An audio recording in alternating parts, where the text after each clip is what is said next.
bazwa na RIB. Njuga mumbwira ngo nafunga ubwo live abantu babiraze hano.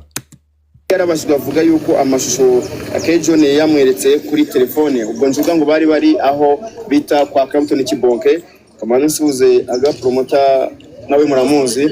Hanyuma rero Njuga bari aho bita kwa Clapton Kibonke, nibwo ngo Kejon yaberetse amashusho, noneho asanga naye mpana arimo arongora umugore we babyaranye. Uwo ni umutangabuhamya wa kabiri ngo yaberetse kuri telefone. Igikorwa cyabaye ni ukwereka hafi hano urebe neza cyane amashusho ameze.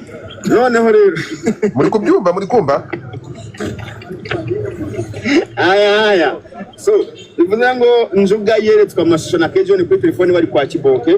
Ndakomeza, hanyuma twagiye kuri raporo ya cyber yafashwe ku itariki ya 11 z'ukwezi kwa 11 2025. Cyber ndashaka wumve hano ikintu iyo vuze cyber.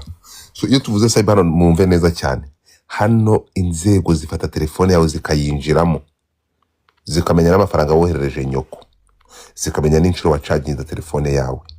Hano bafata telefone bakayisaka, bakamenya buri kamwe. Mumbwirire Njuga ngo ndamushaka.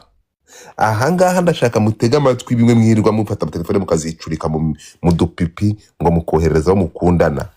Nukuvuga ngo iyo hagize akantu kaba, umwana wize IT yize kuri buruse ya leta, umva ibyayikorera telefone yawe. aya so bivuze ngo Njuga yeretswe amashusho na Kejon kuri telefone bari kwa Kibonke. Ndakomeza, hanyuma twagiye kuri raporo ya cyber yafashwe ku itariki ya 11 z'ukwezi kwa 11 2025. Cyber report ibyaha nk'ibi bijyanye n'ikoranabuhanga, byo gusambana, ibyo kwica, ibyaha bisaba ibimenyetso by'ikoranabuhanga bifashisha Rwanda Forensic Institute cyangwa se RFI. So bivuze ngo oyamyure, bivuze na cyose, bivuze ngo nta kintu kirimo ibyo arimo aravuga ntago abyibuka ndose.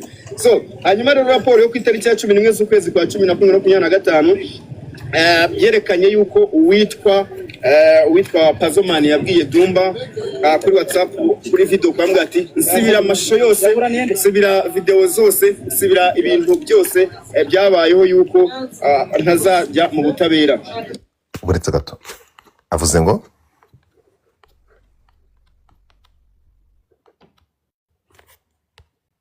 iki umugabo ibyo numvishe nibyo.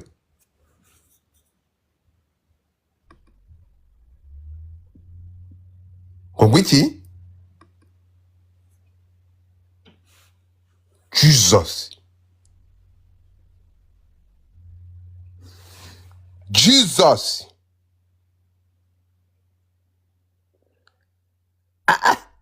Mutapinge screen. Akose mwatapinga mwabushita mwantapinge screen ko ndikura bagiye kumabona bari kumaboningi. So hanyuma rero raporo yo ku itariki ya 11 z'ukwezi kwa 2025 yerekanye yuko uwitwa Pazomani yabwiye Dumba kuri WhatsApp kuri video kwambwa ati nsibira amashusho yose, nsibira video zose, nsibira ibintu byose byabayeho yuko ntazajya mu butabera. Hanyuma raporo yerekana ko Pazomani yandikiye kandi Dumba amusaba ko yarambwiye ngo ndimo ndashakishwa na RIB, amusaba ko yasaba video za yampano ndetse amusaba ko yasaba video zose. Ni raporo mu izina rya Yesu. Hey!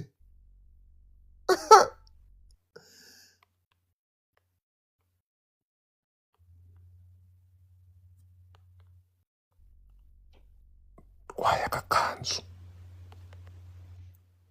mukobwa uri hafi ngwino mfate. Jesus.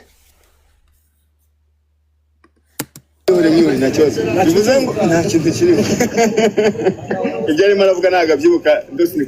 So hanyuma rero raporo yo ku itariki ya 11 z'ukwezi kwa 2025 yerekanye yuko uwitwa Saviye gakurwemo amenyo gakurweho uruhu cyangwa ukurwemo muzitsi. Uwitwa Pazomani yabwiye Dumba kuri WhatsApp kuri video kwambwa ati nsibira amashusho yose, nsibira video zose, nsibira ibintu byose byabayeho yuko ntazajya mu butabera. Hanyuma raporo yerekana ko Pazomani yandikiye kandi Dumba amusaba ko yarambwiye ngo ndimo ndashakishwa na RIB, amusaba ko yasaba video za ya mpano ndetse amusaba ko yasaba video zose ni raporo ya cyber crime cyangwa se raporo yerekana ibimenyetso bya gihanga. Pazomani yahamagaye Dumba arambwira ngo nsibira video zose RIB irashakisha. Tugiye rero kuri Kejon kubushira bwavuze ngo raporo ya cyber ihamya ko yayisabye Papi Nesta. Urumva Papi Nesta byanze bikunze ahangaha ruzahinana.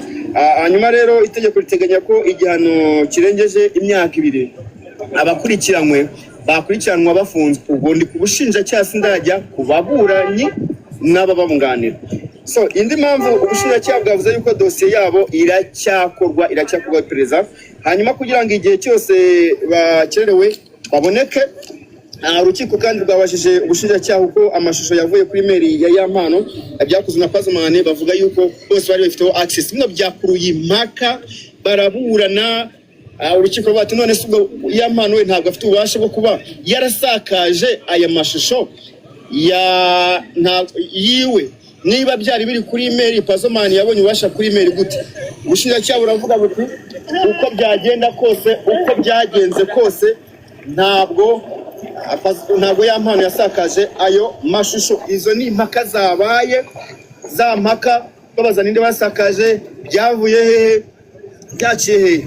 So hanyuma rero urukiko rwabashije ubushinjacyaha ngo Pazomani yabanaga na Yampano, hanyuma ariko yari afite password na email yiwe. So video bamaje zafashwe muri Gashyantare 2025 ariko amashusho yasakajwe mu kwezi kwa 10 na kumwe. Urumva byafashwe mu kwezi kwa kabiri nibwo Yampano yafashe amashari kurongora umugore we, ariko amashusho asakazwa mu kwezi kwa 10 na kumwe. Ubwo twahereye saa 3:50 kugeza ku isaha 13 ku isaha ya GMT hano i Kigali mu Rwanda. Pazomani yahawe umwanya arisobanura. Pazomani yari ameze gute? Afite ibituta ku mutwe, yambaye umupira n'ipantaro n'utukweto tw'Amasayi, arishimye, ntabwo ababaye cyane, urabona ko yizeye kuzahabwa ubutabera agataha. Ubwo twinjiye ku isaha 13 kugira ngo Pazomani yiregure. So yisobanuye yavuze ko yari manager we mu kwezi kwa gatanu rwo batandukanye, ko yabaye manager we amezi 8 babona mu nzu. Hanyuma yavuze ko amashusho ya Yampano yagiye hanze mu kwa 11 babaye abantu barakorana amezi 8 batandukana mu kwezi kwa gatanu, amashusho ajya hanze mu kwezi kwa 11. So mu mvugo za Pazomani zo mu bushinjacyaha yavuze ko bakoranye amezi 8 kandi kamashusho yayabonye. Pazomani yemeye kamashusho ya Yampano yayabonye. Hanyuma Pazomani avuga ko ibyo mu bushinjacyaha Pazomani yatubwiye ko nta ari amashusho atarayaca hirgera. Uyu mugabo ntiyatubwiye ko atigeze abona ishusho nimwe baho. Nibyo yavuze mu rukiko. Hano habayeho ukitwa contradiction, kandi ubwo ndabura abantu badukurikiye. Iyo wivuguruje mu mvugo uhereza amahirwe ubushinjacyaha bwo kukugarika cyangwa kugutsinda ukaba wakwerekeza muri gereza. Bivuze ngo Pazomani mu mvugo zo mu bushinjacyaha yavuze ko amashusho yayabonye. Hano rero mu rukiko aravuga ngo amashusho ntayo yabonye. Ubwo turakomeza tubabwira uko byagiye bigenda, ariko urukiko rwavuze ngo imvugo zawe ziri mu bushinjacyaha ko sanke ziri ko shanga turemera byagenze bite.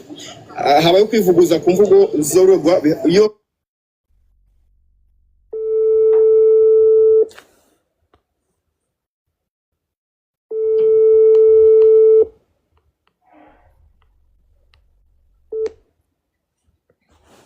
bite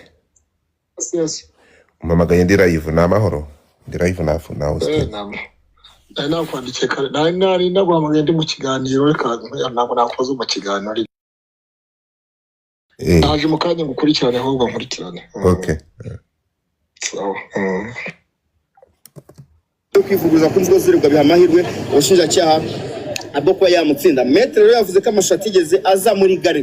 Ubwo Yampano urumva kwisobanura byari byanzwemo yivuguruza, bahereza umwunganizi we umwanya araburana. Maître avuga ko amashusho ya Yampano atigeze aza muri gare ya telefone. Gare murabizi ni ahantu ubika amashusho y'amafoto n'amavideo. Bivuze ngo aho ngaho niho Maître yavuze ngo ntabwo yabibonye muri gare. So urebye rero imvugo ebyiri zitandukanye. Impamvu ya kane, ubwo Maître afashe umwanya gusobanura raporo ya cyber avuga ko ashingira ku mpamvu enye. Impamvu ya mbere gusobanura impamvu bakurikiranyweho Kejon na Pazomani, impamvu ya kabiri gutanga ingero zisobanura WhatsApp text hagati ya Dumba na Godifat, ubwo Godifat na Dumba no bajemo muri uru rubanza kubera ko najemo nterero Pasomani yagani na Dumba aravuga ngo nsubira video zose kandi muri raporo ya Cyber yerekanye ko yanagane na Godifat.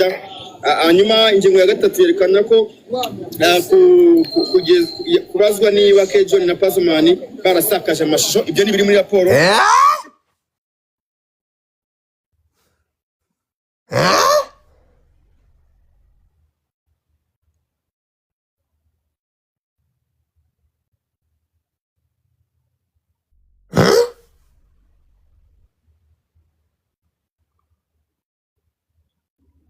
Muzane punditi hano mu izina rya Yesu ngo bavuze nde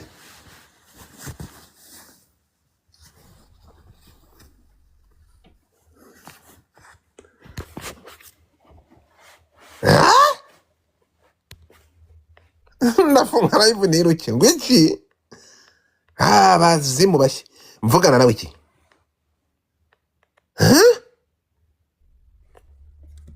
kanye impamvu ya kane ubwo metre afashe umwanya mutapingi ariko ndapfuye mutapingi raporo ya Cyber avuga ko yashingira ku mpamvu enye. Impamvu ya mbere gusobanura impamvu bakurikiranyweho Kejon na Pasomani, impamvu ya kabiri gutanga ingero zisobanura WhatsApp text hagati ya Dumba na Godifat, ubwo Godifat na Dumba no bajemo muri uru rubanza. Uri kuryoshya inkuru wa musenzi we uyari kubeshya uyari kubeshya inkuru none se ko Dumba ntegute ko Pasomani yagani na Dumba aravuga ngo nsubira video zose kandi muri raporo ya Cyber yerekanye ko yanagane na Godifat. Hanyuma ingingo ya gatatu yerekana ko kutari kuvuga ibyo naganiye nawe kubazwa niba Kejon